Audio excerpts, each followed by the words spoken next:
బట్టి ఇవాళ హుస్నాబాద్ నియోజకవర్గంలో ఈ కార్యక్రమానికి విచ్చేసిన ముఖ్య అతిథులు స్థానిక శాసనసభ్యులు పెద్దలు బీసీ సంక్షేమ శాఖ మరియు రవాణా శాఖ మంత్రివర్యులు పొన్నం ప్రభాకర్ అన్న గారికి, కేడం లింగమూర్తి అన్న గారికి, మార్కెట్ కమిటీ చైర్మన్లు తిరుపతి రెడ్డి గారికి, సోదరిమణి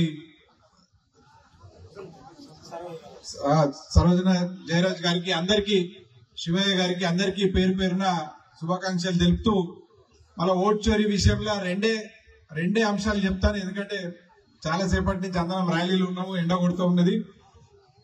మనకు ఓటు వేసే వాళ్ళది ఓటు తీసేస్తే వాళ్ళకు 2 ఓట్లు పడ్డట్టు. ఒకటి వాళ్ళకు వడేటి పడుతుంటాయి, మనకు వడేటి పడనప్పుడు ఆ 2 గ్యాప్ వస్తుంది.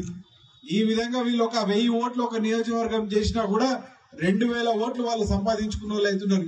ఇదే విధంగా ఉత్తర భారతదేశంలో, దక్షిణ భారతదేశంలో ఎక్కడ చూసినా కూడా భారతీయ జనతా పార్టీ చేస్తున్న కార్యక్రమం ఏదైతుందో ఈ ఓట్లను కాంగ్రెస్ పార్టీకి మద్దతున్న ఓట్లు లేకపోతే ఇతరత్ర ఆపోజిషన్ పార్టీలు మద్దతు పడే ఓటర్ల యొక్క లిస్టులకు వెళ్లి వాళ్ళ పేర్లు తీసేసినాక వాళ్ళకి ఎవడే ఓట్లు పడకుండా కాకుండా బీజేపీకి పడ్డ ఓట్లు వాళ్ళ సంఖ్య పెరుగుతుంటే ఈ విధంగా వాళ్ళు వివిధ రాజ్యాలలో రాజ్యాధికారం జిగిపించుకుంటున్నారని చెప్పి ఆధారాలతో మన ప్రియతమ నాయకులు రాహుల్ గాంధీ గారు చూపెట్టడం జరిగింది.